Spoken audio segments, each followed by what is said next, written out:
I am leaving Instagram. Why did that happen? I thought about it for a year, and a few things went into that. Did you find any benefit once you finally made the decision to stop? The biggest thing so far that's impacted me is... Do you think other people should delete Instagram right now? The biggest mistake that I made in my content creator career is trying to do everything on my own. I think the first sign you're ready to hire out is when you've hit a wall. Who do you want to be to your audience? I think that's a question that creators need to ask themselves. There's really 4 different personas that you can step into as a content creator. Listen, YouTube is changing. You're seeing social media headlines right now of big content creators that are quitting. They're quitting YouTube. They're quitting Instagram.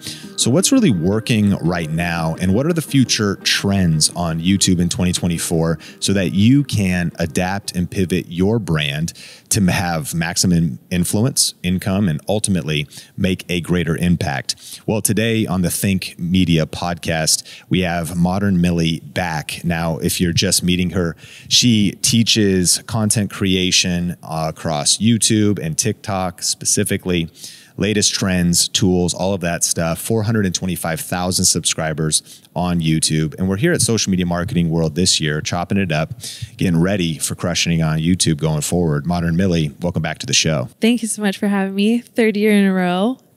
I always love it. I only come here for this. Yes. Truly. It is our annual meetup, and I'm excited to dive into this conversation. But I want to actually just start right off with the headline of creators quitting. You made a video on it. I made a joke that to get the most views on YouTube in the beginning of 2024, just make a video about creators quitting. Because like, not only is there all the videos of the creators doing it, people reacting to it, but that's kind of very true, but it actually opens up a deeper conversation about burnout. So we had Matt Pat, who announced that he was quitting Tom Scott. And we're talking about, I mean, Game Theorist, 18 million subscribers. Tom Scott, 6.3 million subscribers. Joe Javier, 1.9 million subscribers. Meet Cannell, almost 7 million subscribers. And the list goes on and on. So what do you think's happening? Why are people quitting YouTube? I believe that a lot of these creators, most of them, are passing on the torch, if you will. They are ready to step into the next chapter of their lives. And on YouTube, YouTube is probably the oldest platform when you compare it to Instagram and TikTok. And a lot of these creators have been creating since the very beginning. So I think it makes sense for them to be like, okay, I'm retiring now. You know, we have the retirement age in America. Everybody has their moment to retire from their career. And I think we're just getting into that first age of retirement for a lot of these YouTube creators. And secondly to that, because you mentioned I did a video of this on my channel. I made a spreadsheet and I ran numbers and I just studied. I was like, what are these reasons that people are actually leaving?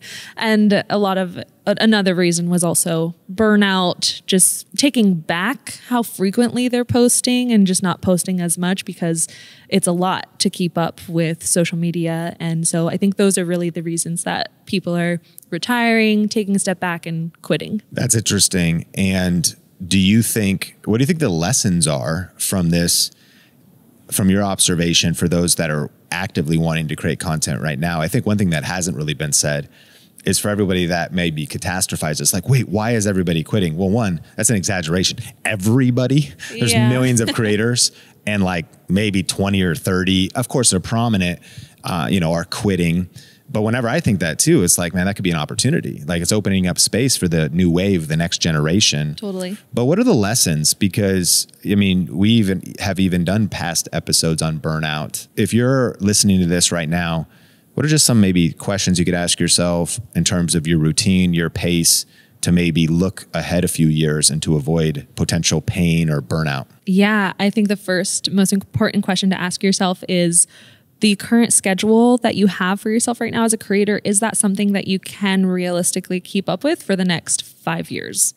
The frequency of filming and editing and posting, just how often you're showing up, is that something that you can realistically keep up with? And if it's not, something needs to change. Maybe we dial it back a little bit, but what sort of cadence can you keep up with posting wise that will last 1 year, 2 year, 5 years, you could be the one in your industry to stand the test of time. You're married. I sure am. How many years? 4.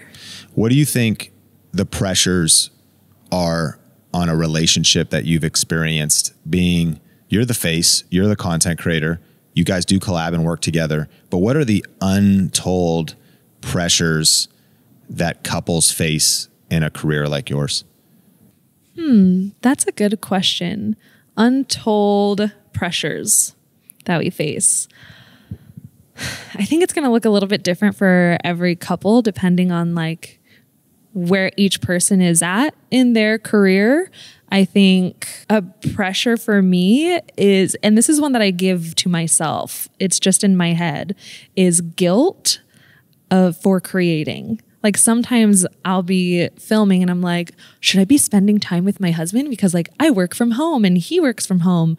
Should I be doing this? Do I need to be with him? And so there's like in the back of my mind, am I spending too much time on my business? Because that was a habit that I had in the past, which led me to burnout. I think we talked about that first time I was here. How much time? Before? Yeah, like hours per week versus what's sustainable. Oh, in the beginning, because I started during COVID, it was all the time. It was all, I wake up 80 hours a week. Probably. It was wake up, eat, breathe, sleep content creation Monday through Monday. Yeah. So it was all the time. And I just got in the habit of doing that because it's COVID. There's nothing else to do.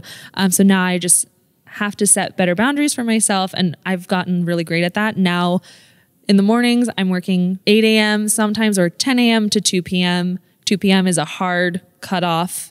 No content creation on the weekends, making sure I'm spending quality time with my husband.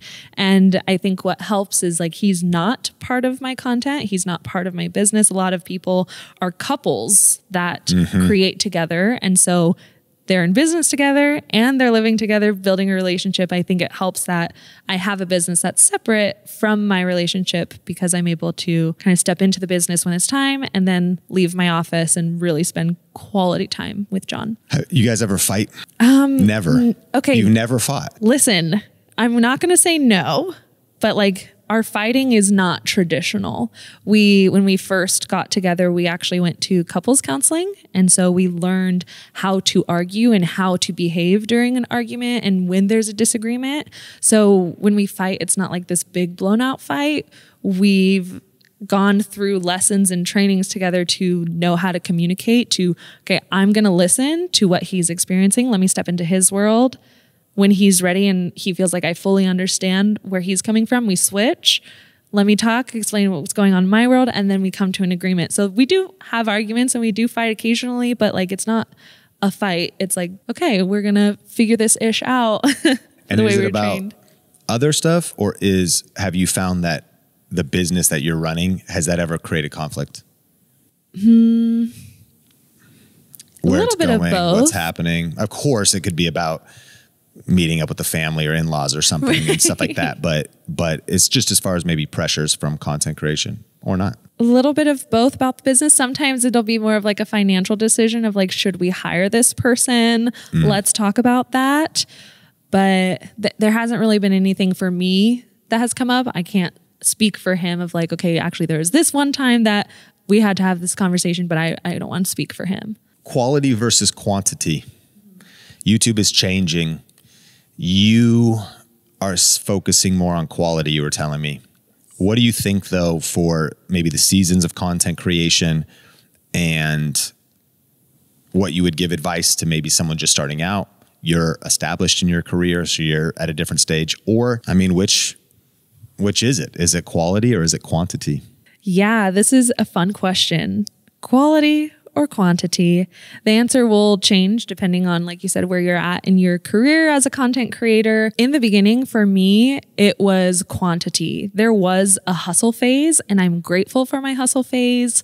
I don't want to label anything as good or bad. You know, hustle is bad, hustle culture, but I wouldn't be here if I didn't hustle in the beginning. And I'm proud of how hard I worked. So there was a time where it was quantity. Let's just post videos, get used to being on camera, get used to scripting, figure out my editing style. So I don't care if it was perfect. I'm just going to create, I'm going to post, I'm going to figure out my own creative styles of filming and editing. And then as I continued to create and post and post and post, I think over time, naturally, quantity evolves to quality.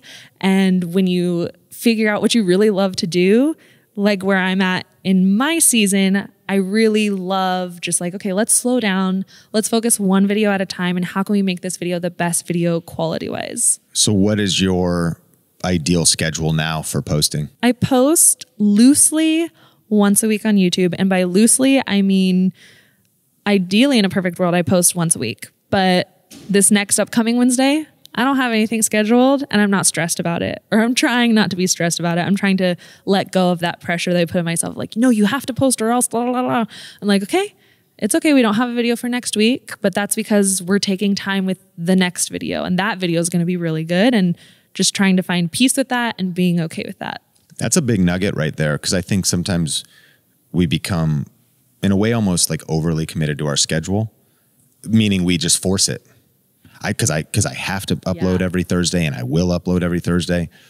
But have you found too, that if you spend a little bit of extra time on quality and revisions, that net when it comes to the views, it could be superior because you put out a better video that did better? Yeah, there was a time where I was posting 8 videos a month, just like me, just be me by myself. And then I had my video editors, but I was churning out 8 videos a month, 2 videos a week. And the views were kind of spread throughout all 8 of those. There were none that performed extraordinarily well. When I take it back and I post maybe once a week or a little less, I think the video has more opportunity to perform better, not because like, oh, there's more time for it to perform better, but it's more quality views because the video was better. And so because the video is better, my audience is happier because they got better results. And because they got better results, they engage more with my community. So like, because that video is more quality, the views end up being a lot more quality instead of like a quick vlog, messy, throw it up there. And then like, I don't remember what I'm titling this. Let me just slap a title on it. And just like my audience, I noticed for me, they didn't connect as much with those videos. In 2023, the most searched word on Merriam-Webster was the word authentic. Authenticity is this massive trend buzzword right now. It probably has been, but specifically on YouTube with creators like Sam Sulek, that was like stripped down thumbnails, raw vlogs that are long, maybe seemingly not, kind of boring to most people, but as a bodybuilder, he's pulling 200,000, 250, 500,000 views on videos. And you could apply this to different creators. When it comes to like YouTube trends and YouTube just changing, a game theorist called this previous era, which I would say is still here, the era of excess. Meaning, how do I go from $1 to $1 billion hotel? How do I destroy 5 private jets? How do I crash a train into 10 Ferraris? You know, and it was always trying to like one up or go big. I went to every Disneyland in 24 hours around the world. And it was kind of the world's largest water slide, whatever. But the era of excess was kind of an interesting language that they used. And then you have this kind of new wave too of some creators that are kind of bringing this slowed down energy, not shouting, not yelling. This idea of just also being themselves. When you think about this trend, what do you think is happening macro? And then how are you applying maybe what you see in terms of where audiences are, and maybe they feel burnt out by certain forms of content? Or what is your thoughts on all this authentic stuff? I mean, authenticity is strong. You know, if you can lean into authenticity within your content, it's only going to resonate even more. What is authenticity people. In your opinion? The biggest virtual event for content creators is happening May 23rd through the 25th with Gary Vaynerchuk, Dave Ramsey, Patrick Bet-David, Ali Abdal, Cody Sanchez, Shalene Johnson, Pat Flynn, and so much more. This is your chance to get access to top video experts, to network in our exclusive app and connect with creators and entrepreneurs around the world that are using video, and to leave this 3-day virtual event with a step-by-step plan for how to grow your personal brand, your business, and ultimately monetize your content in new and multiple ways, all happening at Grow With Video Summit. You could go to growwithvideolive.com or just hit the link in the description to secure your ticket before prices go up. It's going to mean something different for everybody. I think for me, a lot of it is like my tone of voice. In my very first like YouTube videos, it was very much like, hi, this is how to grow on Instagram, you know, like the call center voice vibes. And so authenticity can look like, okay, what's like my real talking voice, or throwing in like my real jokes, or leaving in bloopers when I mess up and actually accidentally say something wrong. Like it's just leaving in little elements of myself that most people might try to cut out or hide. And so asking yourself, where can you be authentic with every step of the way, whether it's the editing, the filming, the scripting, it bleeds into a little bit of everywhere in your business. And then where I see like social media going with this, I don't think we'll see an end of like that excess era yet. There's still like Mr. Beast is still doing a lot of those big, I did this, I survived on an island for X amount of days. You know, there's still a lot of creators that are doing the big stuff. And for me, what it tells me is who do you want to be to your audience? I think that's a question that creators need to ask themselves. This is something that I just outlined in another one of my videos. And there's really 4 different personas that you could step into as a content creator. And so when you know who you want to be to your audience, you could really lean into that. You could be what I like to call the host. And that's very much Mr. Beast. You know, he's like, oh, wow, look at this big thing. Look at this. Da, da, da, da. He's the host, you know? And if you want to do that, there's nothing wrong with that. You can lean into it. You can be the resource. And that's the educational person. That's you, that's me, that's giving tips, tricks. You could be the best friend. And that's, I think, what Sam does really, really well. He's just like, I'm just here, I'm working out, let's hang out together.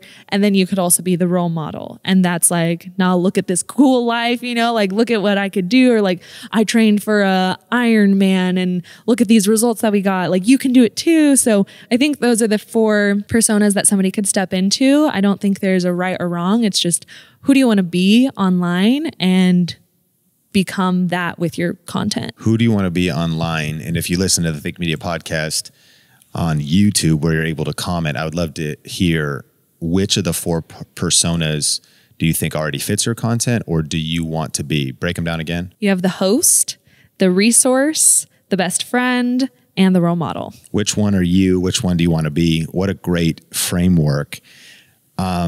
You quit Instagram. Yeah.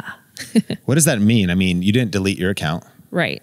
But you haven't posted. Right. This is countercultural. Right. Now, I know a lot of people focus on YouTube, but Instagram seems like that supportive place. And you were an Instagram teacher. This is shocking. Controversial. Millie. This is headline, Modern Millie quits Instagram. Yeah. What's going on? What's happening here? Why did that happen? There's a lot of reasons that went into it. And it wasn't just an overnight, oh, I'm going to leave Instagram. Okay, goodbye. You know, I thought about it for a year.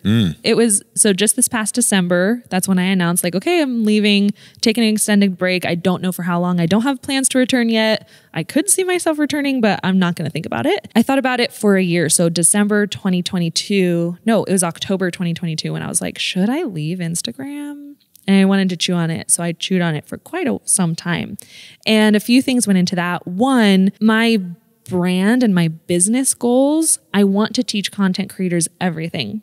Instagram, YouTube, TikTok, filming, making money, brand collaborations, UGC, affiliates. Like I want to help content creators every step of the way. And Instagram didn't feel like that platform anymore because when I would try to teach YouTube and TikTok, my content was suppressed. You were shadow banned. I was basically shadow banned, for lack of a better term. And what happened? If you used a YouTube logo, you got a notification that your reach was reduced. Yes. That's shocking. I would get a reel notification from Instagram in my notifications tab that said, this reel will not have, it said like, will have decreased reach because of the logo used. Instagram was suppressing you. Instagram told Silencing me themselves. Yeah. And I feel like YouTube, I'm not silenced. I can teach whatever I want. I could teach Instagram on YouTube, and YouTube's like, that's fine. You're bringing us views, you know? So I felt like this was the place that I could be the most free. And people like to argue is like, well, why are you teaching Instagram if you're not on Instagram now? I have two great reasons for that. One, I still have plenty of students that I work with every single day. So by leaving Instagram, I have more time to be with them and be in the dirt. But also I have more time to do experiments for myself and start secret Instagram accounts from zero and figure it out from the ground up. How do you grow a faceless Instagram account? Can you grow an Instagram account using just AI? So I have so much more freedom to play with the platform and test. Whereas if me and my team were just creating Instagram content every single day, we wouldn't have the freedom to do those things. I think that everybody in 2024 is adding. I think that like in business and social media, it's endless. You have to add another platform, add another AI tool, add another thing to do, add more. It's pretty rare for people to be removing and quitting. What other benefits? I mean, you're doing some feature accounts or faceless Instagram accounts, but did you find any benefit once you finally made the decision to stop that maybe freed up your mind or your peace or any other benefit extensions to your life? Yeah, I started actually a list on my phone anytime I noticed a benefit from leaving Instagram. And I think the biggest thing so far that's impacted me is realizing that like I've already made it. And I don't mean business wise. I just mean as a human being. You know, when I was going to Instagram, when I first deleted the app, I would go to open the app and then I'm like, it's not here. Why was I opening it up? There was no reason for me to open up. Why was I just going to go and compare myself to people? You know, there was just like, why was I opening this? And I just realized I was on there constantly looking at other people's lives, day-to-day lives in their stories. They would get an iced coffee. I need to get an iced coffee. They did this. I need to do this. They're running. Oh, now I feel guilty because I didn't go on a run today. I didn't work out today. And when I got rid of all of that and when I stopped consuming all of that, I realized like, I am fine. I can be happy. I love my life. I can be in my house. I'm renting a house. That's fine. Like I don't have a big fancy schmancy car. And I just became so okay with where I'm at in my life. And I'm like, I've already made it. Like a lot of people would be so blessed to have my life. And that's good enough for me. Do you think other people should delete Instagram right now? Ooh, yeah. Why not? I mean, make sure you save your Reels drafts because they'll be deleted. But I definitely would challenge somebody to delete it for at least 7 days and see how it impacts their lives. You started by yourself. Now you have a team. How big's your team? Over 10 people now. Sheesh. Do you have any W-2s or are they all contractors? All contractors. Me and my husband are W-2 and we have another W-2 on the way. Of your entity in California. Yes. And so you have gone from creator to CEO. What has that journey been like? And what has been some of the challenges of maybe trying to become a leader or trying to grow as being a boss? Yeah. My biggest challenge, I feel like guilt keeps coming up today, but hiring out people to take over the jobs that I didn't want to do and the tasks I didn't want to do was really hard for me. You know, like I didn't want to do Instagram engagement anymore, but I needed to be doing it. I needed to hire out, but I felt guilty trying to ask somebody else to do that for me because if I didn't like it, why would they like it? So there's a lot of guilt with delegating tasks and feeling bad that people are doing work for me. I think that was the hardest thing for me to mentally overcome. What do you think the hardest thing about having you as a boss is? Like, are you self-aware of maybe like something you do that you're like, shoot, or maybe they told you, but maybe they're scared. Are you a tyrant? I think I'm actually too hands-off. I have a digital business manager and she is hands-on for me. She manages the team. If somebody's not doing something they're supposed to, she's the one to tell them, hey, you need to be doing this. If there's feedback on something, she's the one. So she's like, she kind of put herself into the, hey, I can be the bad guy when you need me to be the bad guy. And I think I could step into the bad guy role more. So you're a good cop and she's bad cop. Yeah, good cop, bad cop. So you guys see yourself as law enforcement? I mean, we may have some badges, but I'm just giving you a hard time. Do you think now that you help others and you mentor others, are you seeing people struggle with trying to hire editors or delegate that first role? And what is maybe some advice, whether it could be mindset or practical, for people that want to kind of step it up to another level, even if that just means an admin assistant or an editor? Yeah, I think the first sign you're ready to hire out is when you've hit a wall. And I think that's kind of with every time you're ready to hire out, it's usually because you've hit a wall somewhere and you like can't grow anymore. You can't make more money. You've reached your tipping point, your maximum output.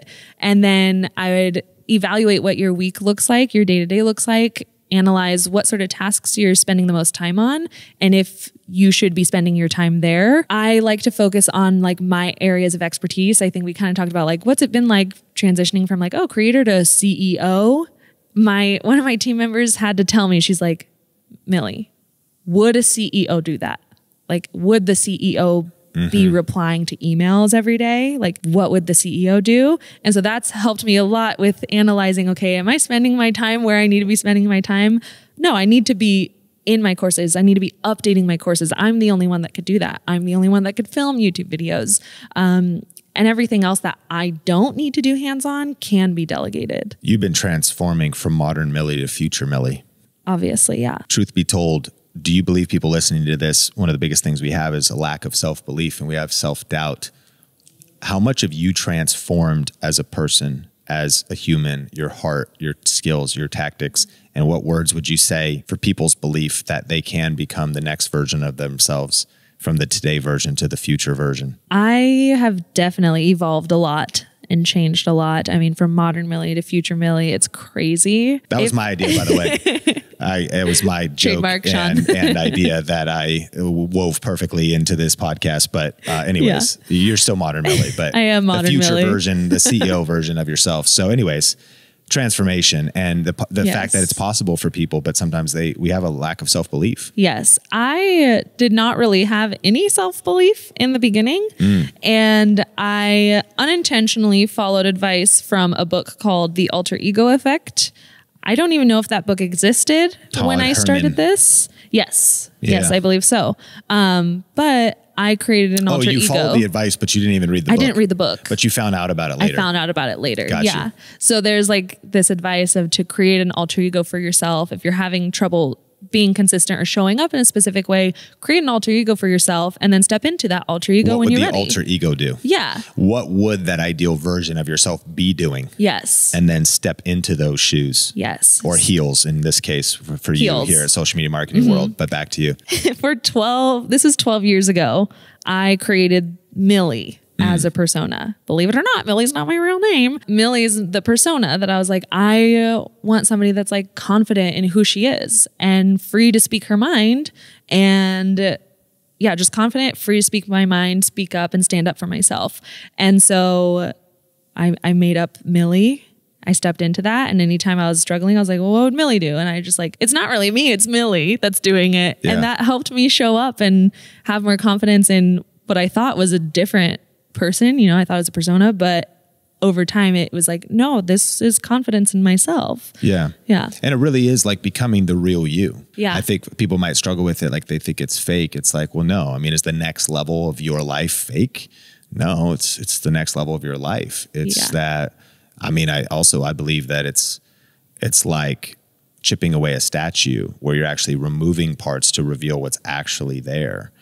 And having that, you know, the way God made you, the gifts he gave you, what does it mean to actually unpack those as opposed to they were already there? They're latent abilities that you're uncovering. Yeah. It's like if you want to do a marathon, you want to train for a marathon and you have zero experience, you just create this like alter ego of like, okay, well, what would Sean do? What if my alter ego is Sean? Okay, I'm going to go on a 1 mile run today. And then like, you just show up as that. And then over time you show up, you do the marathon. You're like, wait, that was me the whole time.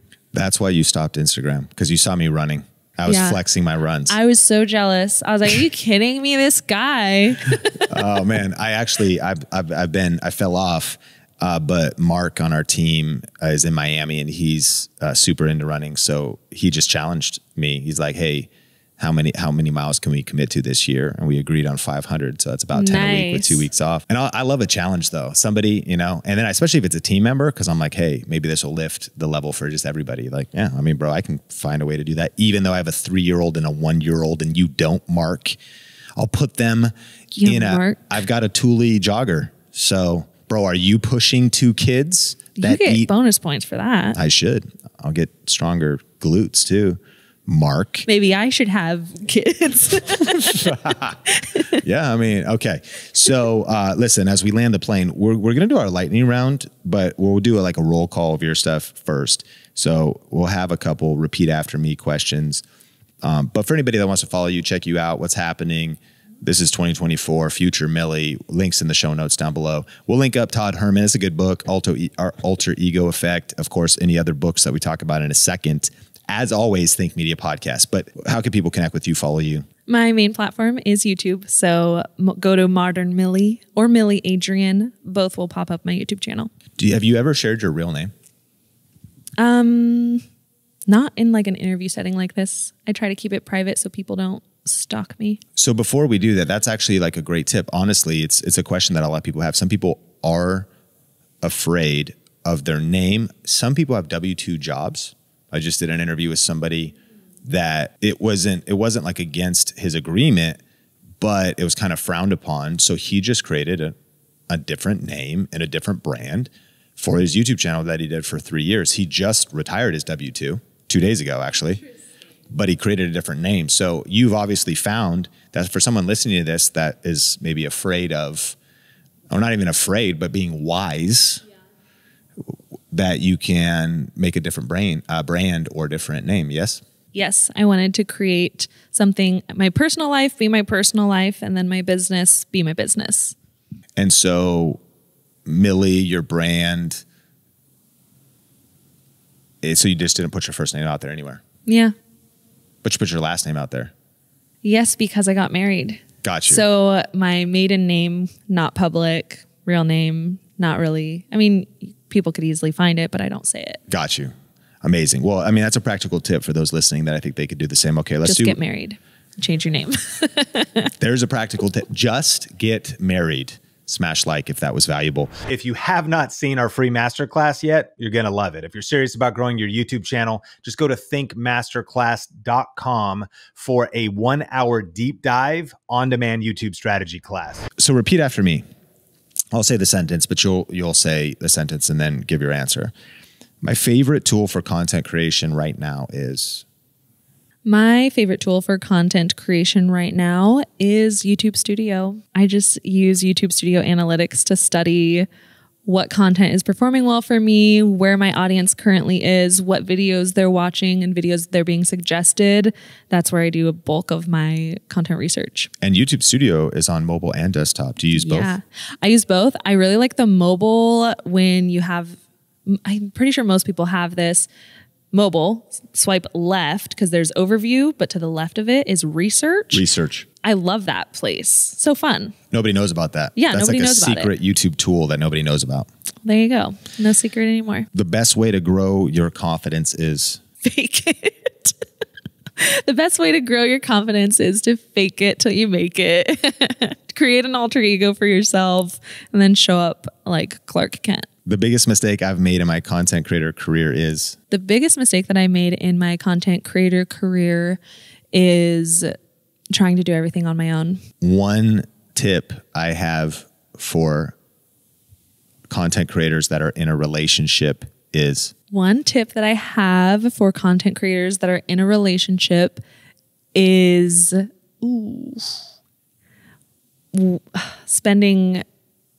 creating intentional time to be with your person, your partner. And it doesn't have to be fancy schmancy. It could just be binging your favorite shows together on the couch with your dog. And yeah, just doing that as often as you can. One habit that serves me daily as a content creator is? One habit that serves me daily as a content creator is saving my daily tasks for the end of day. So I have my big priority items, which are like the big pressing projects, whether it's updating my course, filming a YouTube video, getting content over to a brand for approval, the big tasks. Start it first, do it first, and then reply to inbox messages later, reply to Slack messages after. I want my energy for those big items. This is who I've decided to vote for in the 2024 election, and they are? This is who I've decided to vote for. That's a joke. I know.